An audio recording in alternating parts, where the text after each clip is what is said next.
wasallam. يا أبناء المعادي قوموا لتزكية الناس قوموا في مركز الغزالي لإحياء تراث الإسلام. يا أبناء المعادي قوموا لتزكية الناس قوموا في مركز الغزالي لإحياء تراث الإسلام. ديهبل البنيا بركات بكتبون ترسل كمدا كسيرة مهبوسي البنانا أكز غزالي يمكن تبقى معلمين لأبنين العارفين تلقين الأنبر طائبين مدود السالكين. أبناء المعاني قوموا لتزكية الناس قوموا في مركز الغزالي لإحياء تراث الإسلام.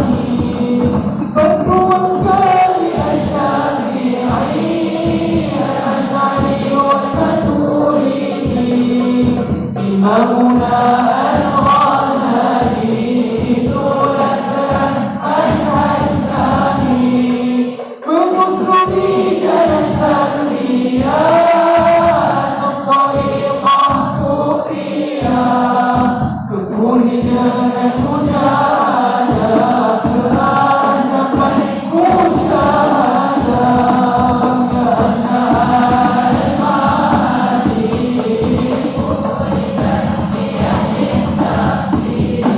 قوموا في مركز الغزالي لإحياء تراث الإسلام.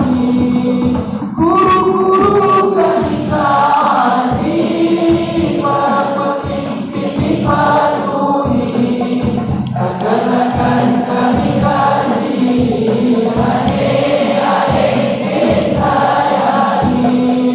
حب الرسول جل وسيلة mencapai cinta Allah. Mari kita bersihkan hati di majelis markas Ghazali.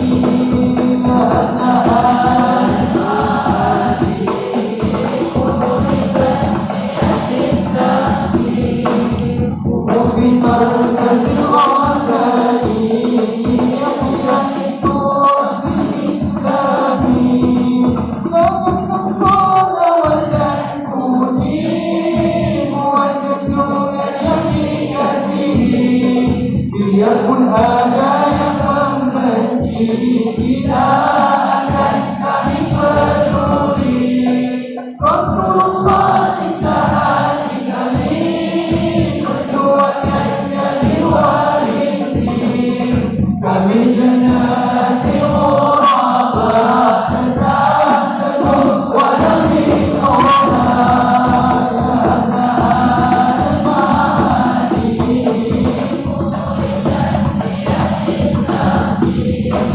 قوموا في مركز الغزالي لإحياء تراث الإسلام. فقد صال والأنفوتي والجدود يملكسين ليكن وهب من منجي kita akan kami peduli. Rasulullah cinta hati kami perjuangannya diwarisi. Kami generasi ghuraba tetap teguh walau ditolak. Abna'al mahadi qumul tazkiyah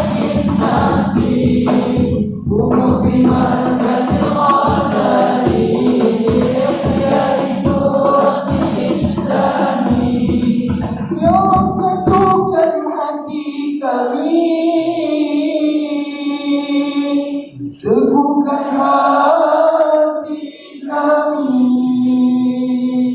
sampai ajal menanti di majelis Markaz Ghazali. Ya Allah, satukan hati kami, teguhkan hati kami sampai ajal menanti di majelis Markaz Ghazali. Akan tibanya ketentuan, markas ini akan ditinggalkan. Biarpun jauh kami pergi, markas Ghazali tetap di hati. Akan tibanya ketentuan, markas ini akan ditinggalkan. Biarpun jauh kami pergi, markas Ghazali tetap di hati. Abna al-mahdi umuli tazkiyatin nafsi, umuli markaz Ghazali bi'ihyai turathil islami. Ya abna al-mahdi umuli tazkiyatin nafsi, umuli markaz Ghazali bi'ihyai turathil islami. Allahumma salli wa sallim wa barik alaihi wa ala alihi.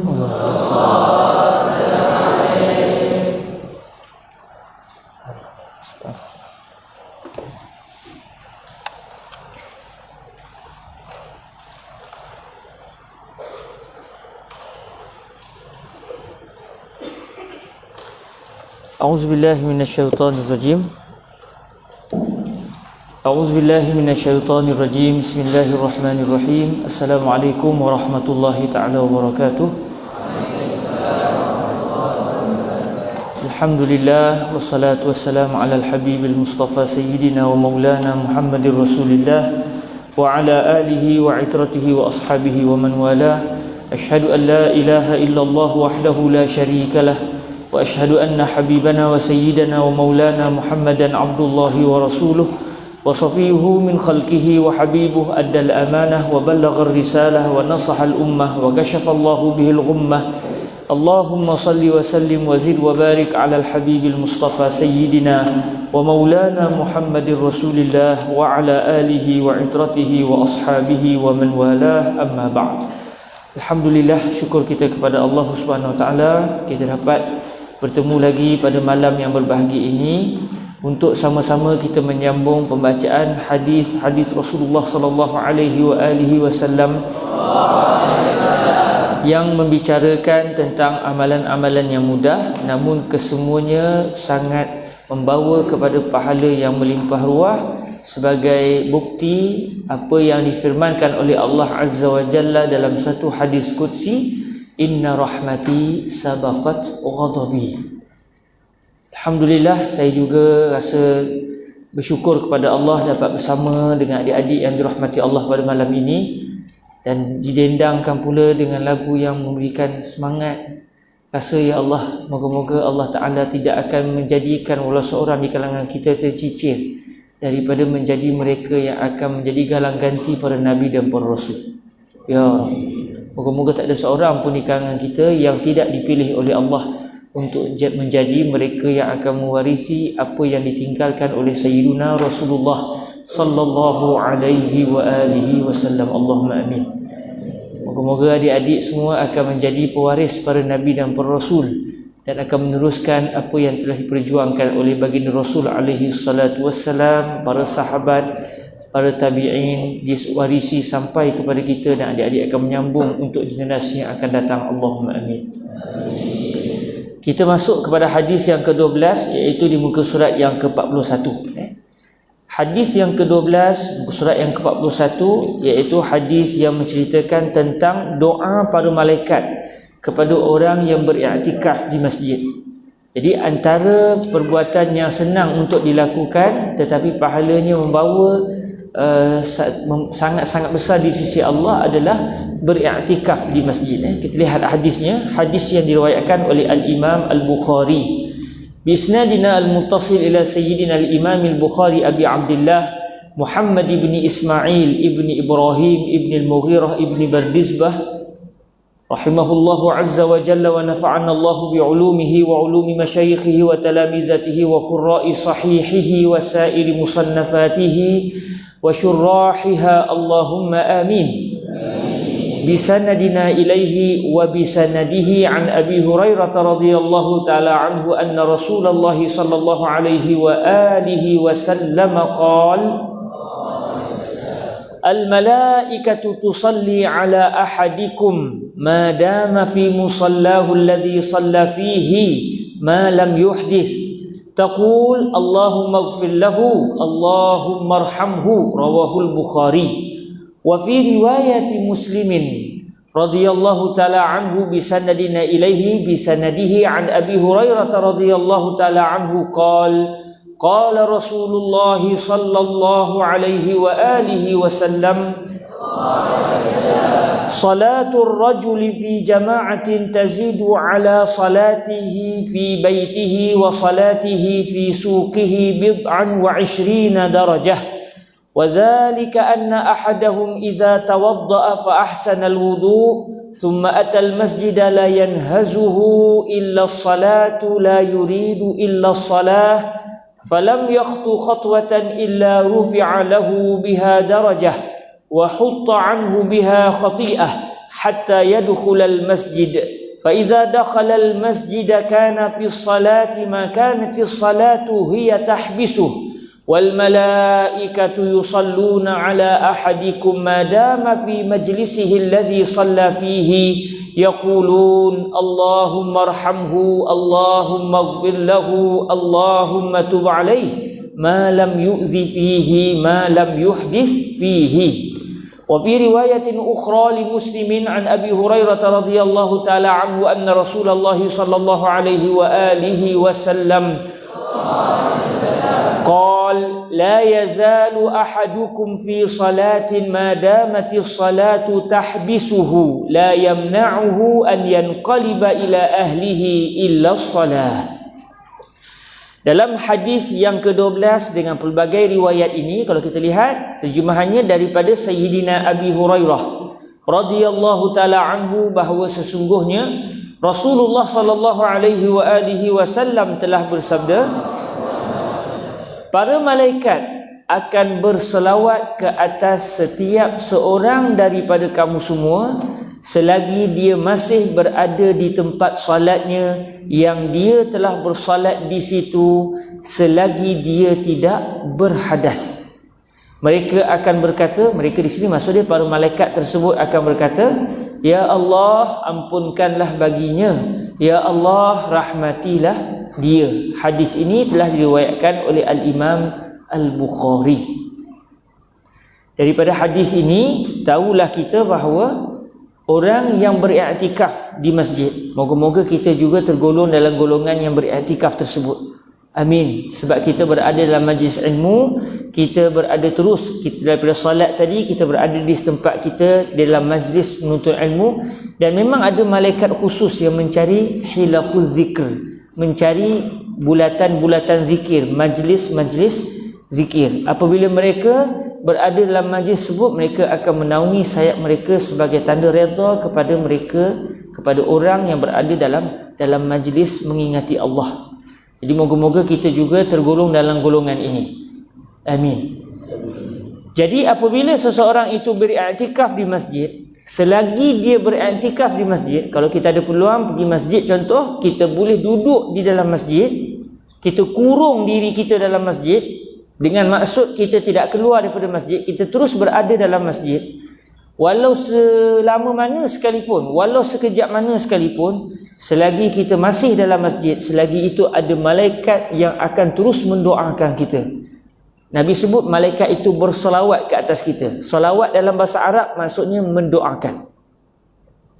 Jadi malaikat itu akan mendoakan siapa yang beriktikaf di dalam masjid. Apa kata malaikat itu? Ya Allah, ampunkanlah baginya, iaitu bagi orang yang beriktikaf ini. Ya Allah, rahmatilah dia.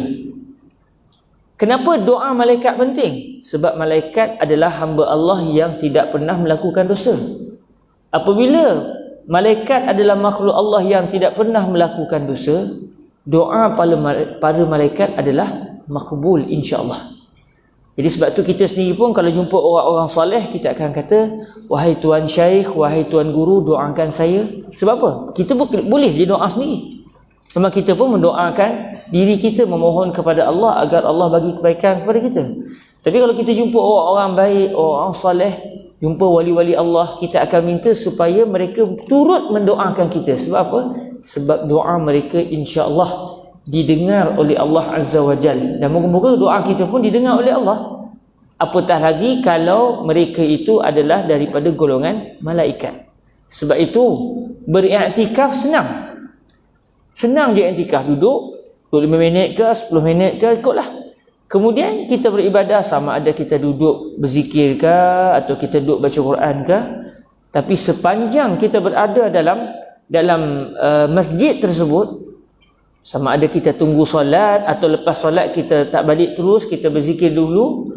Selama kita berada dalam masjid, selagi itu malaikat mendoakan orang yang berada di dalam masjid. Malaikat terus menerus berdoa agar Allah mengampunkan orang tersebut. Kalau kita tengok dalam nak sembahyang tu pun, Allah dah ampun dah dosa. Habis sembahyang, malaikat pula memohon kepada Allah agar diampunkan lagi dosa kita. Menunjukkan bukan sekadar manusia sahaja menyayangi kita, insya-Allah para malaikat juga menyayangi orang yang berada di dalam masjid. Jadi hadis yang ke-12 ini menunjukkan kelebihan orang yang beriktikaf dalam masjid. Bahkan dalam hadis yang lain disebut, selagi kita dalam masjid, selagi itu kita mendapat pahala seperti sedang melakukan solat. Selagi kita berada dalam masjid, selagi itu kita dapat pahala macam kita sedang solat. Sebab itu beriktikaf dalam masjid adalah satu ibadah yang bagus. Apatah lagi kalau ada peluang 10 malam yang terakhir pada bulan Ramadan. Kalau di Mesir 10 malam yang terakhir ni, para guru kita, para ulama kita terus tak balik rumah, duduk dalam masjid terus. Anak-anak murid pakat duduk dalam masjid terus, tak balik rumah, sebab mereka menghidupkan i'tikaf. Bayangkan berapa puluh jam mereka dalam masjid, selagi itu malaikat memohon doa agar diampunkan dosa mereka. Selagi itulah mereka dianggap seakan-akan sedang mendirikan solat. Kalau ada orang solat 5 jam tak berhenti, kita geleng kepala, ni biar betul ni. Tetapi sebenarnya boleh dibuat, iaitu dengan kita duduk 5 jam dalam masjid beribadah kepada Allah. Selagi itu malaikat terus menerus memohon doa daripada Allah agar Allah ampunkan dosa kita. Dalam masa yang sama kita terus mendapat pahala macam sedang melakukan solat. Jadi kalau nak buat soalan teki-teki boleh. Saya dah sembahyang asar tapi saya nak sembahyang, boleh tak? Tak boleh? Boleh. Dengan cara macam mana? Lepas asar duduk masjid beriktikaf, dapat pahala macam sedang sembahyang. Tapi kalau lepas sembahyang asar kita nak sembahyang, tak boleh. Tetapi walaupun tak boleh, boleh dapat pahala sembahyang walaupun tak sembahyang, dengan cara duduk beriktikaf di dalam masjid. Okey, kita terus pergi kepada hadis yang seterusnya. Lajunya kita kena laju sikit lah, sebab kita nak dapat mendengar seluruh hadis dalam kitab ini. Kita pergi pada hadis yang ke-13. Hadis yang ke-13 iaitu menceritakan zikir khusus selepas sembahyang maghrib, subuh dan asar. Alhamdulillah kita pun tadi dah sembahyang maghrib, moga-moga kita dapat melaksanakan zikir ini. An Abdurrahman bin Ghanm Tadi sebelum ni warna hijau, awak lah ni warna biru pula. Kalau tengok kalimah Abdul Rahman tu warna dia biru. Kenapa dia warna biru? Tadi warna hijau, lah biru pula. Sebab kalimah yang saya tandakan dengan warna biru nak bagi tahu berlaku khilaf di kalangan para ulama, adakah orang yang nama dia itu diwarnakan dengan warna biru itu dia ni sahabat Nabi ke dia ni tabi'in saja?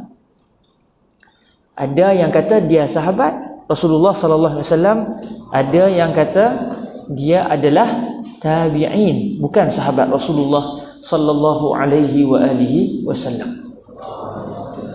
Jadi tahulah kita Sayyiduna Abdul Rahman ibni Ghanm, ada yang kata dia sahabat, ada yang kata dia bukan sahabat, sebaliknya hanya tabi'in. An Abdul Rahman ibni Ghanm anin Nabi sallallahu alaihi wa alihi wasallam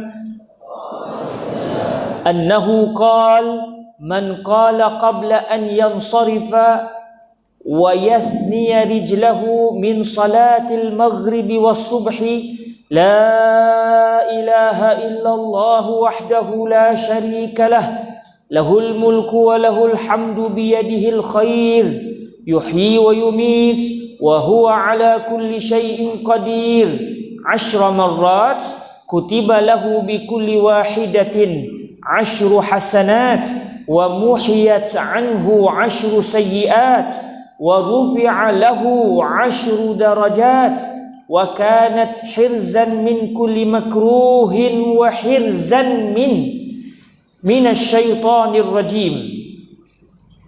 ولم يحل لذنب يدركه إلا الشرك وكان من أفضل الناس عملا إلا رجلا يفضله يقول أفضل مما قال. رواه الإمام أحمد. وروى النسائي رضي الله تعالى عنه بسنده عن معاذ رضي الله تعالى عنه قال قال رسول الله صلى الله عليه وآله وسلم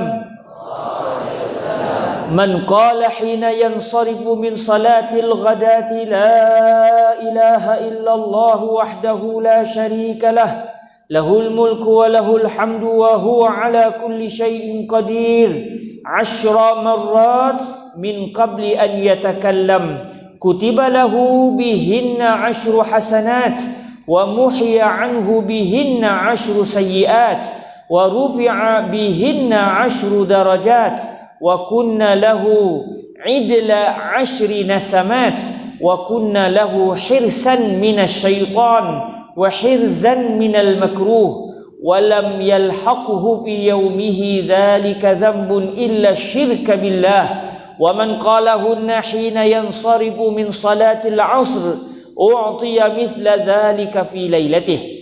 Lihat hadis ni terjemahannya daripada Sayyidina Abdul Rahman bin Ghanm. Kita pun tahu Sayyidina Abdul Rahman ini ada para ulama kata dia sahabat Rasulullah sallallahu alaihi wasallam. Ada pula di kalangan para ulama yang mengatakan dia bukan sahabat Nabi, sebaliknya tabi'in, salah seorang tabi'in daripada Nabi sallallahu alaihi wasallam. Jadi tahulah kita, kalau para ulama yang mengatakan Abdul Rahman ibnu Ghanm bukan sahabat, jadi ini antara contoh hadis mursal. Hadis mursal, iaitu seorang tabi'in riwayatkan terus daripada Rasulullah sallallahu alaihi wasallam tanpa menyebut siapakah sahabat Nabi yang menjadi penghubung antara si tabi'in tadi dengan Sayyiduna Rasulullah sallallahu alaihi wasallam. Tapi bagi para ulama yang mengatakan Sayyiduna Abdul Rahman bin Ghanm ini seorang sahabat, maka tak berlakulah hadis itu sebagai hadis mursal, sebaliknya hadis itu adalah hadis marfu'. Hadis marfu', hadis yang memang bersambung, muttasil bi Rasulillah sallallahu alaihi wasallam, hadis yang bersambung, bukan mursal, sebaliknya musnad. Okey, daripada Nabi sallallahu alaihi wasallam bahawa sesungguhnya baginda telah bersabda, barang siapa yang telah berkata sebelum dia beredar dan sebelum dia membengkokkan kakinya daripada salat maghrib dan subuh. Maknanya siapa yang dah selesai sembahyang subuh, sebelum dia dah habis bagi salam, bila bagi salam kita akan duduk dalam keadaan tahiyat akhir. Sebelum dia bengkokkan kaki, maksud dia sebelum dia peletok kaki dia untuk duduk bersila. Maksudnya sebelum dia duduk bersila, dia selesaikan dulu zikir ni. Apa dia zikir tu? La ilaha illallah wahdahu la syarikalah, lahul mulku wa lahul hamdu biyadihil khair. Dalam riwayat ni ada sedikit tambahan. Yang ni jarang kita amalkan.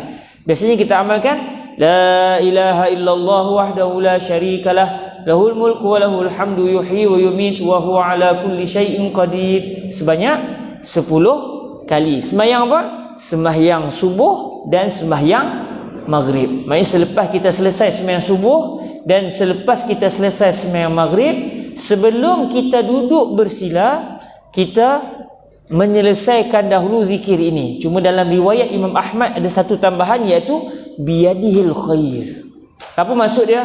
Tiada Tuhan selain Allah satu-satunya, tiada sekutu baginya, baginya sahajalah segala kerajaan. Maksudnya segala kerajaan atas dunia ni, atas dunia ke atas langit ke, semua kerajaan ini milik Allah, kepunyaan Allah. Azan. Kat ni sami'atul azan. Ahwa taib man sayu'adzin hatta yakun sautuhu wasilan ila ma sya Allah fayakun jami'al makhluqat syahidatan lahu yaumal qiyamah. Man arada an yu'adzin.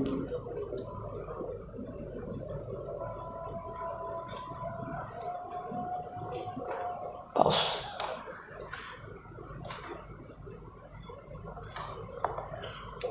Ya Allah.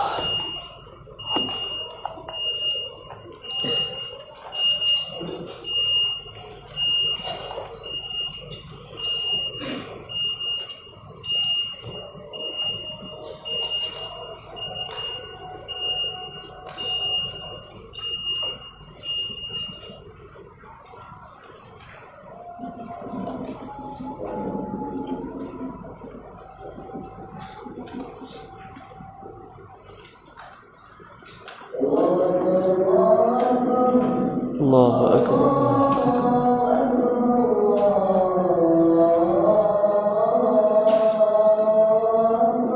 Allahu akbar. Allahu akbar.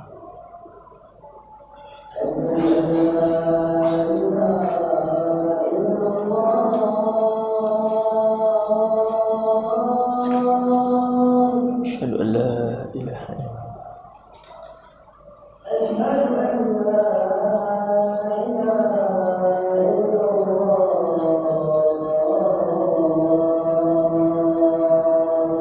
Asyhadu an la ilaha illallah.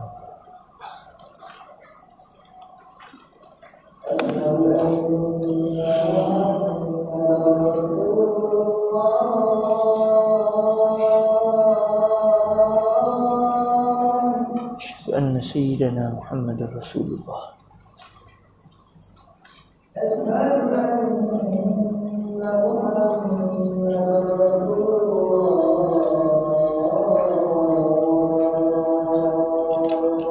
Asyhadu anna sayyidana Muhammadar Rasulullah.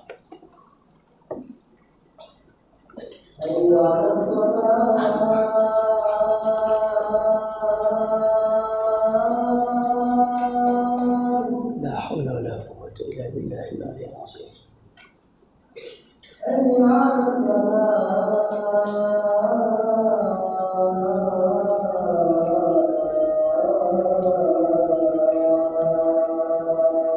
La haula wala quwwata illa billahil aliyyil azim.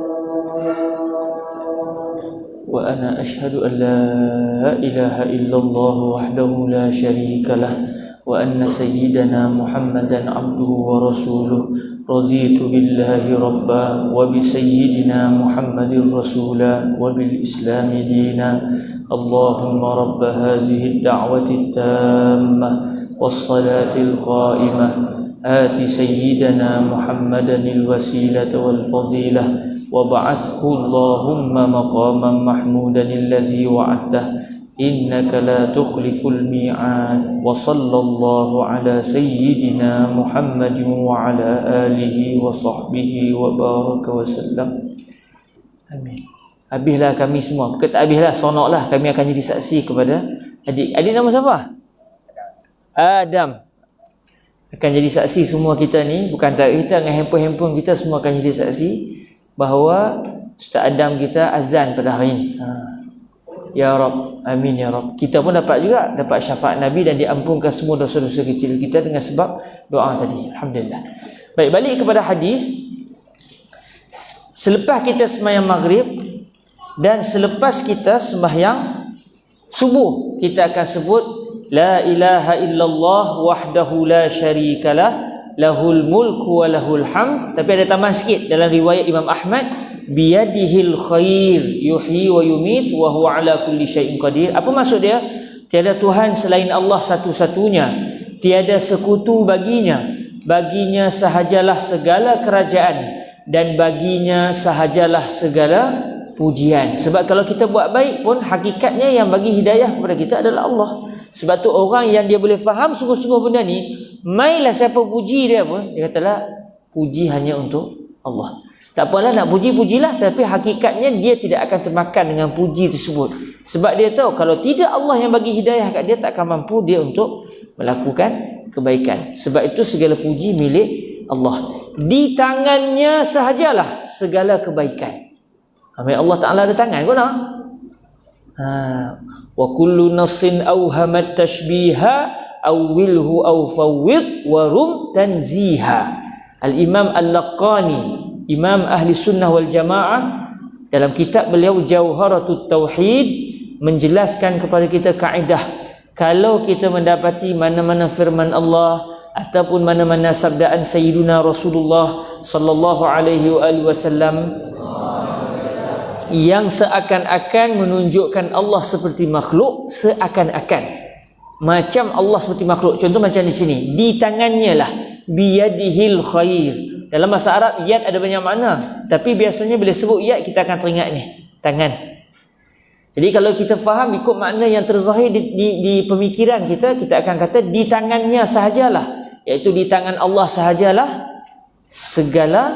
segala kebaikan. Tetapi ini mustahil bagi Allah, sebab dia akan membawa kepada seakan-akan Allah seperti makhluk. Allah Ta'ala telah berfirman, laisa kamitslihi syai', tidak ada satu benda pun yang macam Allah Azza wa Jalla. Jadi apabila kita menemui sebarang ayat Quran ataupun hadis Rasulullah sallallahu alaihi wasallam yang seakan-akan menunjukkan Allah seperti makhluk, kata Al-Imam Al-Laqani, wa kullu nassin awhamat tashbiha awwilhu aw fawwid wa rum tanziha. Semua nas syarak daripada Al-Quran ataupun hadis Rasulullah yang seakan-akan menunjukkan persamaan antara Allah dengan makhluk. Contohnya ayat menunjukkan Allah seperti makhluk, ada anggota badan. Ayat ataupun hadis yang menunjukkan Tuhan pula boleh turun daripada satu tempat ke satu tempat, sedangkan tempat ini sifat makhluk. Maka kata Imam Al-Laqani, awilhu, fahamilah dia dengan makna yang lain. Contoh macam sini, di tangannya lah segala kebaikan. Kita fahami, oh maksud di tangan sini, di dalam kekuasaannya lah, di bawah kekuasaannya lah segala kebaikan. Contoh, au fawwid, atau kamu serahkan maknanya kepada Allah. Mari bila jumpa ayat macam ni, Allah Ta'ala sebut di tangannya sahajalah segala kebaikan. Kalau maksudnya tangan yang kita faham, mustahil. Ada makna lain. Apa maknanya? Saya tak tahu, serah ke Tuhan. Jadi dua cara. Sama ada kita serah kepada Allah setelah kita menafikan makna yang mustahil tu. Contoh macam dalam hadis ni, ayat atau sabdaan Nabi ni macam Allah ada tangan. Mustahil, kita kata mustahil Allah ada tangan, tapi Nabi yang sebut. Maknanya ada makna lain. Apa makna tu? Adakah tangan bermaksud kekuasaan atau tangan bermaksud makna-makna yang lain? Saya tak tahu, serah kepada Allah. Itu dinamakan tafwid. Kita serahkan kepada Allah setelah kita menafikan makna yang mustahil bagi Allah. Atau kita rujuk para ulama sebut yad dalam bahasa Arab selain daripada makna tangan ada makna yang lain, antaranya al-qudrah, kekuasaan. Jadi di dalam kekuasaan Allah sahajalah segala kebaikan. Betul lah. Kalau tidak, dengan kehendak Allah tak akan dapat kita sebarang kebaikan. Maksudnya segala kebaikan ni dalam kuasa Allah Azza wa Jalla. Jadi kemungkinan itu maknanya. Jadi beginilah yang akan kita lakukan apabila kita mendapati sebarang ayat yang seakan-akan menunjukkan Allah seperti makhluk. Sebab tu ini akidah kita, akidah ahlu sunnah wal jamaah. Ada orang salah faham, dia ingat akidah ahlu sunnah iaitu kita meyakini Allah seperti makhluk. Allah ada tangan, Allah bertempat, Allah duduk kat langit. Benda ni mustahil dan ia bukan pegangan Sayyidina Rasulullah, bukan pegangan para sahabat, bukan pegangan para tabi'in dan bukan pegangan para ulama salafun salih. Sebaliknya akidah ahlu sunnah menafikan Allah bertempat, menafikan Allah beranggota badan, menafikan Allah seperti makhluk. Laisa kamitslihi syai'. Kemudian apa maksud lagi? Dia menghidupkan dan dia mematikan. Di atas segala sesuatu adalah maha berkuasa. Ketika kita berzikir itu, kita meyakini bahawa semuanya adalah atas kehendak Allah dan semuanya di bawah takluk pemerintahan Allah Azza wa Jalla. Kata Nabi SAW, siapa berzikir dengan zikir ini sebanyak 10 kali, macam yang kita buat alhamdulillah, nescaya telah dituliskan buatnya bagi setiap satu kali akan 10 kebaikan. Setiap dia sebut tu dia akan dapat 10 kebaikan. Telah dihilangkan daripadanya akan 10 kejahatan. Diangkatkan buatnya akan 10 darjat. Zikir tersebut telah menjadi benteng untuknya daripada setiap yang dibenci, menjadi benteng daripada syaitan yang direjam. Tidak akan halal bagi dosa untuk mendapatkan orang tersebut maksudnya, melainkan dosa menyengutukan sesuatu dengan Allah, dan dia telah termasuk daripada seafdal-afdal manusia dari sudut amalan, melainkan seorang lelaki yang melebihinya. Lelaki tersebut mengucapkan ucapan yang lebih afdal daripada apa yang telah diucapkan olehnya. Jadi daripada hadis ini, siapa yang sebut zikir dalam keadaan masih tahiyat akhir, dia tak duduk terus. Biasa kadang-kadang budak-budak muda habis mayang sela terus. Rugi kalau dia sembahyang subuh dan sembahyang maghrib dia terus duduk bersila. Sepatutnya, walaupun tak wajib, sepatutnya dia berzikir dengan zikir ini sebanyak 10 kali terlebih dahulu. Melainkan kalau dah terlambat nak ada kuliah, contoh macam tadi, saya habis kuliah hari ni, kalau zikir 10 kali ni tak dah ni. Jadi tempat nak menepati masa, kita pun segera. Kalau ada keperluan mendesak tak apalah. Tapi kalau tak ada keperluan mendesak, mengapa kita nak duduk terus sedangkan kita belum lagi mengucapkan zikir ini sebanyak 10 kali. Cuma dalam riwayat Imam Ahmad ada tambahan sikit, biyadihil khair yuhyi wa yumit wa huwa ala kulli syai'in qadir. Dalam sebahagian riwayat Nabi kata siapa sebut selepas sembahyang asar. Jadi ada riwayat yang menunjukkan selain daripada sembahyang subuh, dengan sembahyang maghrib disunatkan juga untuk kita menyebut zikir ini selepas sembahyang asar juga sebanyak 10 kali. Begitu juga sebelum kita duduk bersila. Jadi bolehlah diamalkan sembahyang subuh, sembahyang asar dan juga sembahyang maghrib. Jadi kalau selama ni lepas sembahyang subuh kita bersila terus, tunggu saat habis dulu. La ilaha illallah wahdahu la syarikalah lahul mulku wa lahul hamdu biyadihil khair yuhyi wa yumit wa huwa ala kulli syai'in qadir. 5 minit tak sampai, sat je. Lepas tu kita bolehlah duduk bersila semula insya-Allah. Okey. Hadis yang seterusnya. Hadis yang ke-14, jaminan daripada terlepas daripada azab api neraka. Jaminan terlepas daripada azab api neraka. Wa anhu bihi 'anil Harith ibn Muslim annahu akhbarahu 'an abihi Muslim ibn al-Harith at-Tamimi 'an Rasulillah sallallahu alaihi wa alihi wasallam annahu asarra ilayhi faqala إذا انصرفت من صلاة المغرب فقل اللهم أجرني من النار 7 مرات فإنك إذا قلت ذلك ثم مت في ليلتك كتب لك جوار منها وإذا صليت الصبح فقل كذلك فإنك إن مت في يومك كتب لك جوار منها أخبرني أبو سعيد عن الحارث أنه قال أسرها إلينا رسول الله صلى الله عليه وآله وسلم فنحن نخص بها إخواننا رواه أبو داود وروى النسائي بسنده عن مسلم بن الحارث بن مسلم التميمي أنه حدثهم عن أبيه رضي الله تعالى عنه قال لي النبي صلى الله عليه وآله وسلم إذا صليت الصبح فقل قبل أن تتكلم اللهم أجرني من النار 7 مرات فإنك إن مت من يومك ذلك كتب الله لك جوارا من النار فإذا صليت المغرب فقل قبل أن تتكلم اللهم أجرني من النار 7 مرات فإنك إن مت من ليلتك كتب الله لك jiwaran minan nar. Okey, kalau kita lihat ini juga merupakan zikir yang kita amalkan. Zikir yang kalau kita tengok masyarakat Melayu kita amalkan, iaitu pada sembahyang subuh dan juga pada selepas sembahyang maghrib. Alhamdulillah, saya kira adik-adik juga mengamalkan di madrasah, di ma'had ini.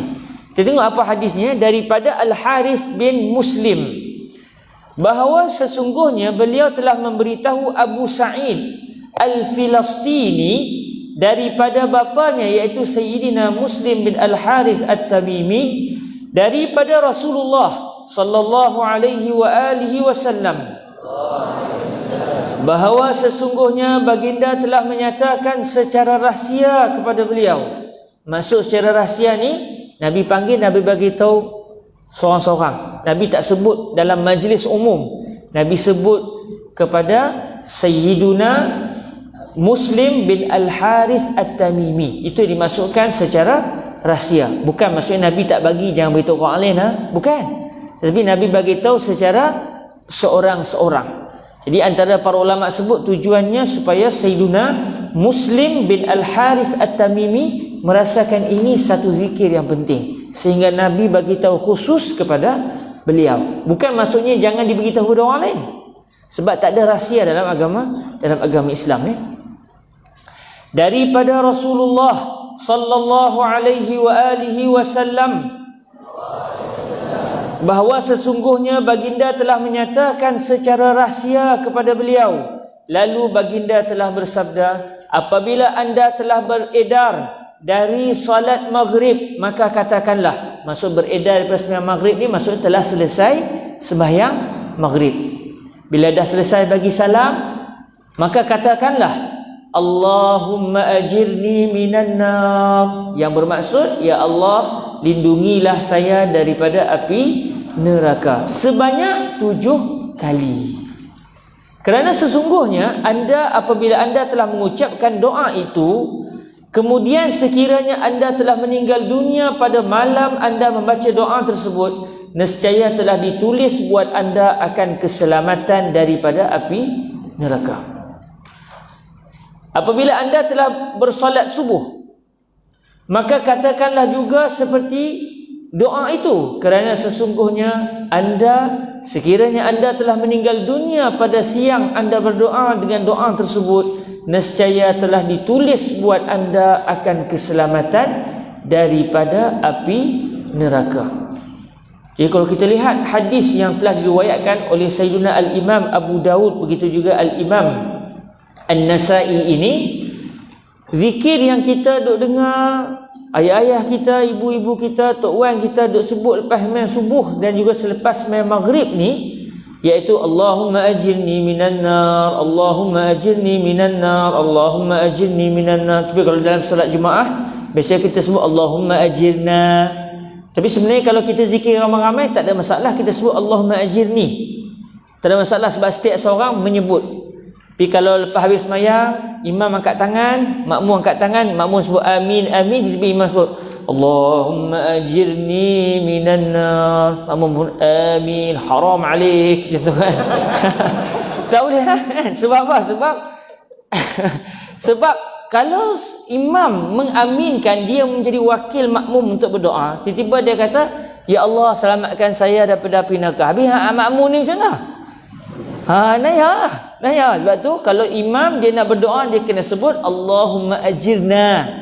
Tapi kalau masing-masing lepas sembahyang kan, masing-masing pakat sebut, pakat berzikir, bukan seorang je sebut, yang lain pakat amin, maka tak ada masalah sebut Allahumma ajirni minan nar. Jadi apabila setiap seorang sebut Allahumma ajirni minan nar, Allahumma ajirni minan nar, Nabi kata siapa sebut pada lepas sembahyang subuh sebanyak 7 kali, kalau takdir hari itu dia meninggal siang pagi tu, sama ada lepas subuh ke, lepas sembahyang zuhur ke, sebelum maghrib dah cerita dia, Allah akan tutup semua pintu neraka daripada boleh terima orang ini. Sebab tu dibaca 7 kali. Hikmahnya kata para ulama, neraka ada berapa pintu? 7. Syurga ada berapa pintu? 8. Jadi apabila kita sebut sekali, tertutup pintu pertama neraka. Sebut kali kedua, tertutup pintu yang nombor 2 pula. Sebut kali ketiga, tertutup pintu yang ketiga.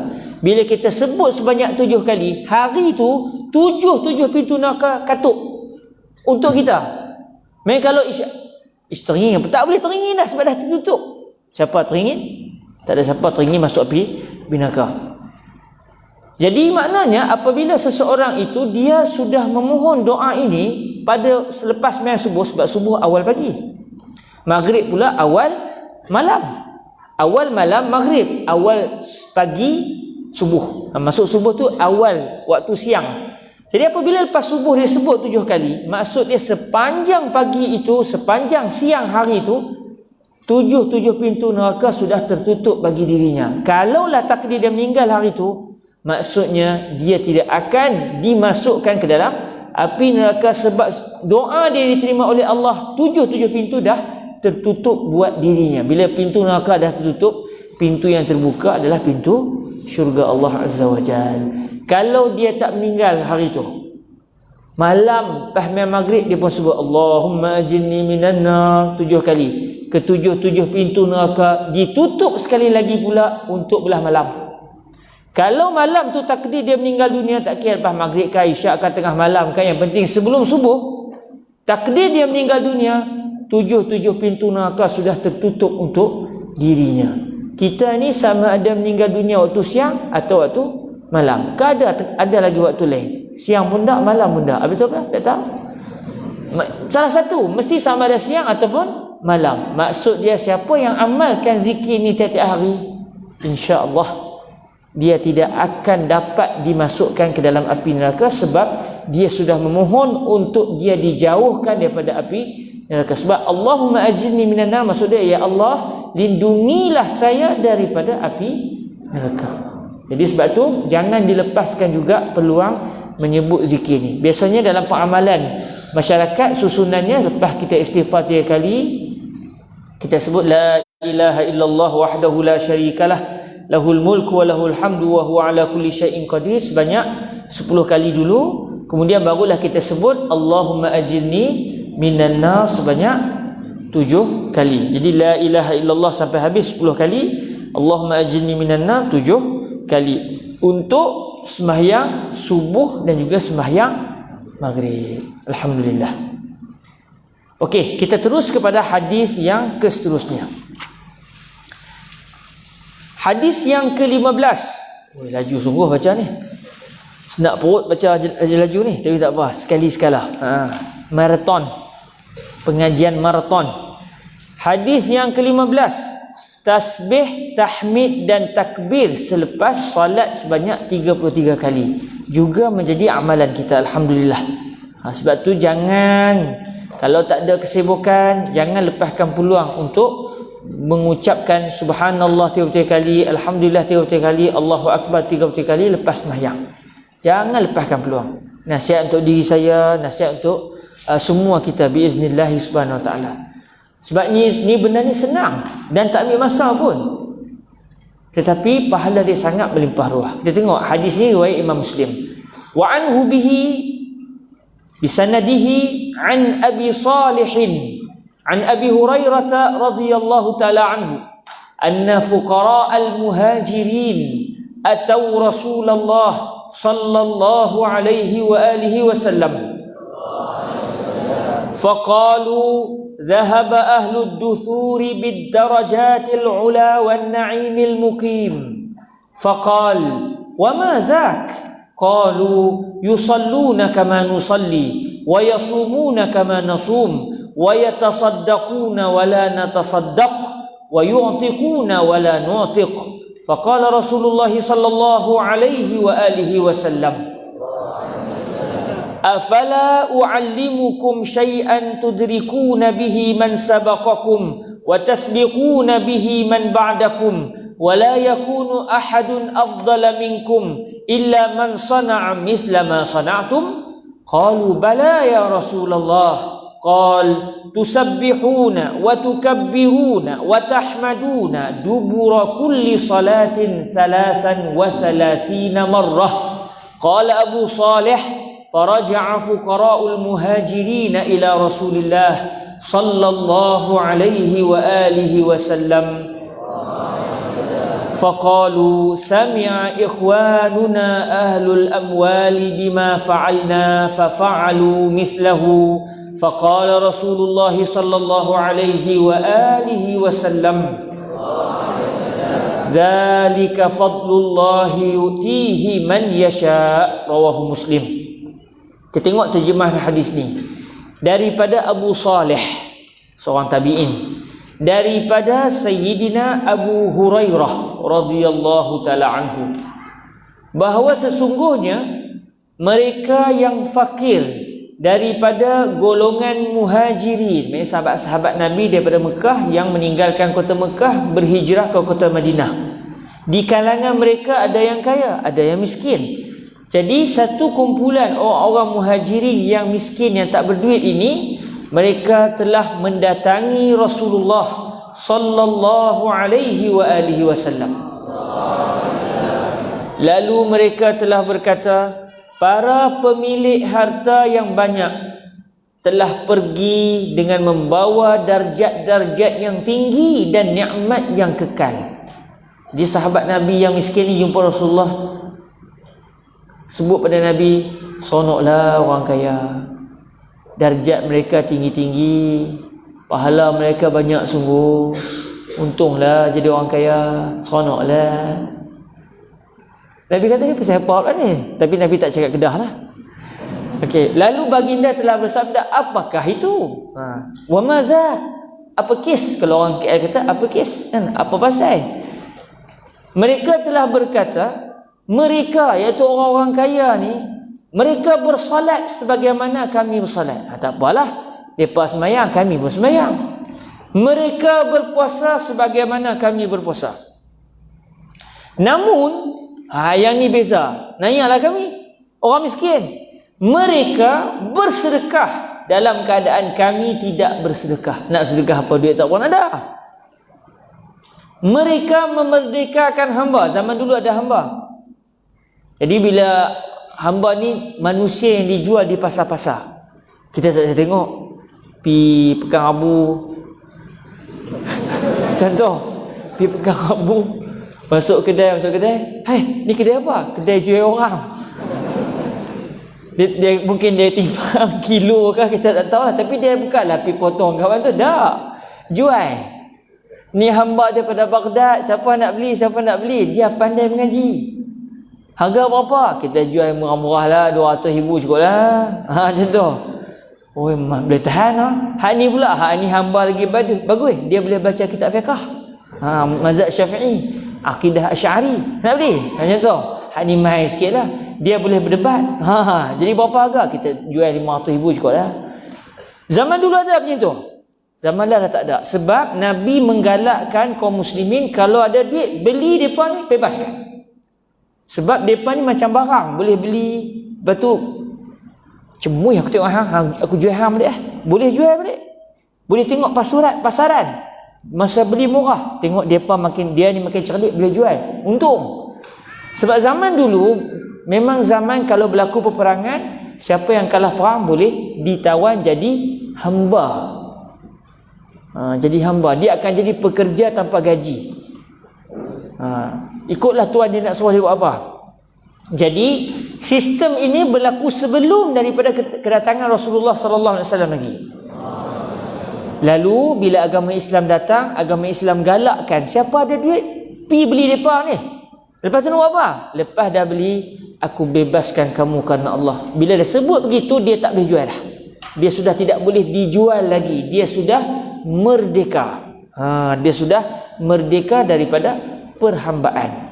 Jadi orang-orang miskin di kalangan kaum muhajirin ini sebut pada Nabi, orang kaya mereka boleh beli hamba, lepas tu mereka boleh bebas kan hamba, untunglah mereka. Kami ni nak beli macam mana, duit tak ada.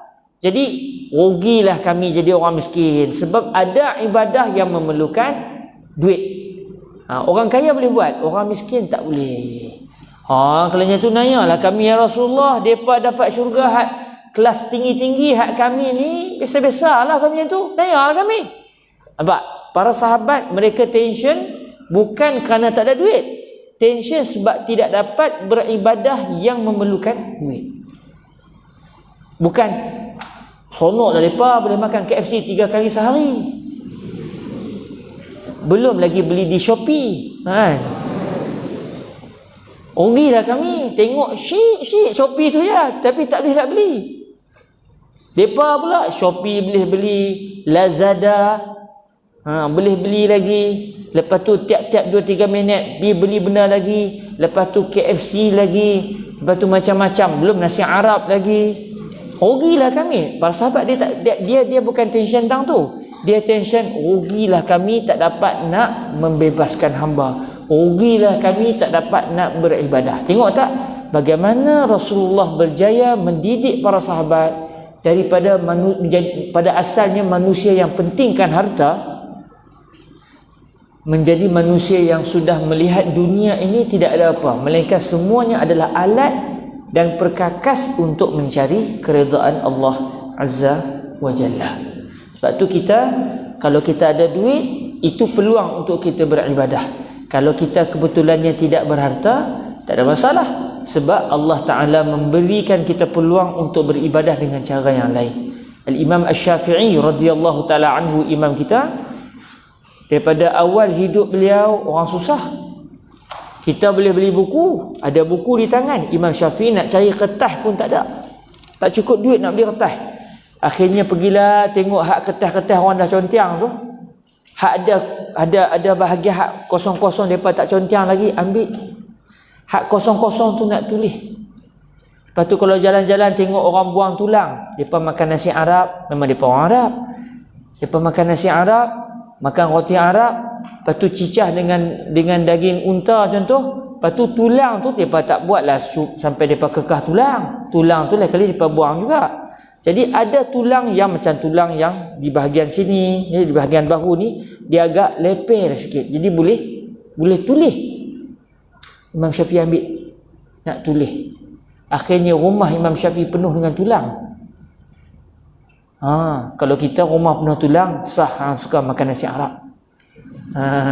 Tapi Imam Syafi'i tak, penuh dengan tulang sebab tak ada kertas nak tulis, dapat tulang pun tulang lah. Walaupun susah, akhirnya menjadi alim yang sangat besar. Subhanallah. Jadi para sahabat tadi mengadu kepada Nabi. Bila mereka sebut kepada Nabi macam tu, Nabi kata, adakah kamu semua tidak mahu saya ajarkan kamu semua akan sesuatu yang kamu semua dengan sebabnya akan mendapatkan orang yang telah mendahului kamu semua. Kamu semua dengan sebabnya akan mendahului orang yang akan datang selepas kamu semua. Dan tidak akan ada seorang pun yang paling lebih daripada kamu semua, melainkan orang yang telah melakukan seperti apa yang kamu semua telah lakukan. Nabi kata, nak tak saya ajar kamu satu amalan? Kalau kamu amal, orang kaya yang mereka bersedekah, mereka buat ibadah yang kamu tak boleh buat ni, kamu amal yang ni, pahala kamu akan melebihi mereka. Bahkan orang yang datang selepas kamu pun tak dapat pahala macam pahala kamu, melainkan kalau mereka pun tahu amalan ini dan mengamalkan amalan ini. Mau tak saya ajar kepada kamu semua? Para sahabat kata, mau ya Rasulullah. Nabi kata, kamu semua bertasbih, itu sebut ucapan subhanallah, bertakbir sebut ucapan Allahu Akbar, dan bertahmid iaitu sebut ucapan alhamdulillah selepas setiap solat sebanyak 33 kali. Jadi di situlah kita tengok mana-mana masjid pun lepas habis sembahyang, ilahana ya rabbana subhanallah subhanallah subhanallah subhanallah, sampai 33 kali. Betul? Alhamdulillah alhamdulillah alhamdulillah alhamdulillah sampai 33 kali. Kemudian Allahu akbar Allahu akbar Allahu akbar. Rupanya amalan ini pahala dia akan mengatasi pahala orang yang membebaskan hamba, akan mengatasi pahala orang yang bersedekah dengan jumlah sedekah yang besar. Maya orang kaya ke orang miskin ke, orang miskin pun boleh mengalahkan orang kaya dari sudut ibadah. Bila para sahabat dapat tahu, orang miskin sonok kena tu kita ada peluang, mereka pun amalkan. Akhirnya pecah rahsia ni, dapat tahu ke orang kaya. Orang kaya kata, mana boleh mereka potong kita? Mana boleh kan? Orang kaya pun mengamalkan juga. Jadi sudah lebih ke mereka. Mereka boleh beribadah dari sudut zikir ini, mereka juga boleh beribadah dari sudut duit. Bila orang miskin dapat tahu, tu dia mereka boleh tahu pula dah. Pilah balik jumpa Rasulullah SAW, dia kata, rugi habis naya kami ya Rasulullah. Orang kaya pun dah tahu. Lah ni kami nak buat macam mana? Kata Rasulullah, itu adalah lebihan kurnia daripada Allah yang dia berikan kepada siapa sahaja yang dia kehendaki. Maknanya kalau sampai tahap tu orang kaya nak buat amalan juga, memang Allah nak pilih dia lah maksud dia. Memang orang kaya ni Tuhan nak pilih dia. Sebab biasanya orang kaya ni tak mau ibadat sangat. Biasanya begitu. Tapi janganlah tengok orang kaya sah tak mau ibadat. Jangan begitu. Jangan begitu. Ar-rahimuna yarhamuhur rahman yarhamu man fil ardi yarhamukum man fis sama. Kita buat baik dengan orang ni sampai sangkaan kita pun tak boleh jahat dengan orang. Sampai diajar dalam tasawuf, kalau kita tengok satu orang tu macam buat silap, bukan kot. Kita nafikan dia tak buat silap tu, saya salah faham. Sampai tahap tu sekali. Sebab kita pun kalau kita terbuat silap, kita tak nak orang tahu kita buat silap. Maka begitu juga dia pun tak mau orang tahu dia buat silap. Jadi kita menjaga manusia sayang pada orang sampai ke tahap itu. Jadi akhirnya para sahabat pun tak kata apalah. Kalau dah sampai orang kaya pun mengamalkan juga, maksud dia mereka memang dipilih oleh Allah untuk melaksanakan perkara ini. Jadi jangan ditinggalkan subhanallah 33 kali, alhamdulillah 33 kali, Allahu akbar 33 kali lepas sembahyang, sebab ini adalah satu ibadah yang pahalanya akan mengatasi pahala orang yang bersedekah. Orang bagi sumbangan ribu-ribu, puluh ribu, kita tak boleh bagi sumbangan, kata tak kisah, subhanallah subhanallah subhanallah, dapat dah lebih pada mereka insya-Allah. Tapi kalau mereka pun amal juga, ini kurniaan Allah yang Allah nak bagi juga kepada mereka. Hadis yang ke-16, muka surat 61. An Anas bin Malik radhiyallahu taala anhu qala Rasulullah sallallahu alaihi wa alihi wasallam Man shallal ghadata fi jama'atin thumma qa'ada yadhkurullaha hatta tatlu'a asy-syams thumma shalla rak'atain kanat lahu ka ajri hajjatin wa umrah. Qala Rasulullah sallallahu alaihi wa alihi wasallam tammatin tammah rawahu Tirmidzi wa qala hadza haditsun hasanun gharib. Daripada Sayyidina Anas bin Malik radhiyallahu taala anhu, beliau telah berkata, Rasulullah sallallahu alaihi wasallam telah bersabda, barang siapa yang telah salat subuh secara berjemaah, dia sembahyang subuh berjemaah, kemudian dia telah duduk dalam keadaan dia menyebut nama Allah sehinggalah matahari terbit. Maksud dia lepas subuh dia terus berzikir. Macam yang saya kira di sekolah ni pun laksanakan, insya-Allah. Lepas subuh kita tak balik terus, berzikir, ada wiridnya, ada wazifahnya yang kita amalkan. Sampai bila kata Nabi, dia lepas main subuh tu dia terus menyebut nama Allah, dia terus berzikir, dia terus berselawat ke hadrat Sayyiduna Rasulullah sallallahu alaihi wasallam sehinggalah matahari terbit. Maksud dia sampai masuk waktu syuruk. Kita tengoklah jadual, waktu sembahyang subuh pukul apa, waktu syuruk pukul apa. Kemudian dia telah salat sunat duha sebanyak 2 rakaat. Lepas dia berzikir sampai masuk syuruk, dia pun sembahyang sunat duha.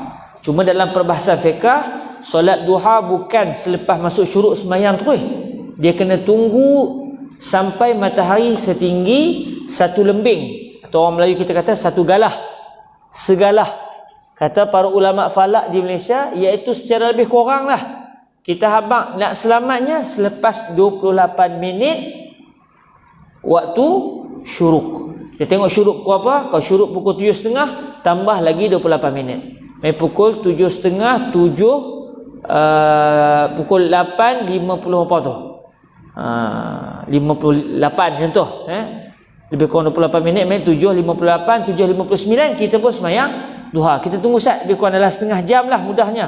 28 minit selepas itu kita tunggu sekejap dan kita pun sembahyang duha sebanyak 2 rakaat. Apa pahala yang akan Allah bagi kepada mereka yang sembahyang subuh kemudian tak balik terus duduk menyebut nama Allah Azza wa Jalla, tunggu sampai boleh masuk waktu duha, lepas tu sembahyang pula 2 rakaat solat duha, dia akan dapat pahala ibadah seperti pahala haji dan umrah. Haji yang sempurna, umrah yang sempurna. Jadi ini juga amalan yang mudah. Siapa yang pernah buat umrah? Siapa pernah buat umrah sini? Ya, alhamdulillah ada 2-3 orang pernah buat umrah. Moga-moga semua kita dipanggil Allah, dipanggil Nabi untuk menziarahi baginda dan melakukan umrah di bumi Makkah Al-Mukarramah. Allahumma amin. Begitu juga ibadah haji. Amin. Buat umrah ni lebih kurang berapa lama Ustaz Ahmad buat umrah? 3 jam dah mana? 3 jam. 3 jam dengan berlarinya, dengan tawafnya, Balik-balik boleh kurus lah, boleh dapat seat pack. Kalau tak dapat seat pack pun tak apa, dapat 1 pack. Dapat 1 pack pun tak apa, banyak dapat 1 pack lah. Dia tak dapat seat pack. 3 jam ibadah yang memang boleh tahan lah. Tetapi subhanallah, kita daripada sembahyang subuh duduk dalam aircon duduk berzikir sampai masuk duha main 2 rakaat. Lepas tu balik rumah. Dapat pahala seperti menunaikan umrah dengan sempurna dan menunaikan haji dengan sempurna. Subhanallah. Senang atau susah? Senang. Tapi pahala yang Tuhan bagi melebihi pahala umrah dan juga menyamai pahala umrah dan menyamai pahala haji yang sempurna. Cuma ini dari sudut pahala, bukan maksud dia alhamdulillah hari ni dah buat haji dah. Dah buat umrah dah, tulis kat Facebook lah, alhamdulillah saya tadi lepas main subuh di Yan selesai dah, dapat dah buat umrah dengan haji, alhamdulillah. Waktu orang tanya, hang biar betul, hang pergi pukul apa? Pergi Mekah? Tak pergi Mekah duduk di Yan je. Lepas tu buat haji, buat haji dah. Lepas tu tak pergi haji, tak payah, dapat pahala lah. Pahala je pahala haji. Tapi kalau tak pergi haji lagi, kena pergi haji. Okey, kena pergi haji. Bukanlah maksud dia, selesai dah, saya dapat pahala tiap-tiap hari buat haji, buat umrah. Bukan maksud dia tak perlu pergi lepas ni. Kena pergi, wajib pergi kalau kita ada kemampuan kewangan, kemampuan kesihatan. Tetapi dari sudut pahala, tiap-tiap hari kita boleh buat haji dan umrah. Jadi insya-Allah besok, lepas sembahyang subuh besok, kalau tak ada program apa, tunggu sampai pukul 8 begitu, lepas tu sembahyang duha, lepas tu update di status Facebook masing-masing. Selesai dah buat haji dan umrah. Tengok berapa like. Okey, tengok berapa like. Biar kalau ustaz tak tahu apa pasal. Tak tahu saya kena taat kepada ustaz dan ustazah lah. Okey, kita pergi kepada hadis yang ke-17.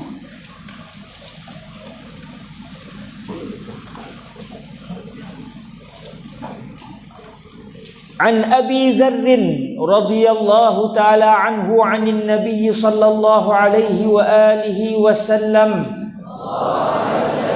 أنه قال يصبح على كل سلامة من أحدكم صدقة فكل تسبيحة صدقة وكل تحميدة صدقة وكل تهليلة صدقة وكل تكبيرة صدقة وأمر بالمعروف صدقة ونهي عن المنكر صدقة ويجزئ من ذلك ركعتان يركعهما من الضحى رواه مسلم. Daripada Sayyidina Abu Dzar radhiyallahu taala anhu, daripada Nabi sallallahu alaihi wa alihi wasallam, bahawa sesungguhnya baginda telah bersabda, sedekah pada setiap pagi telah menjadi satu tuntutan atas sebab nikmat setiap sendi daripada setiap seorang daripada kamu semua. Nabi kata setiap hari,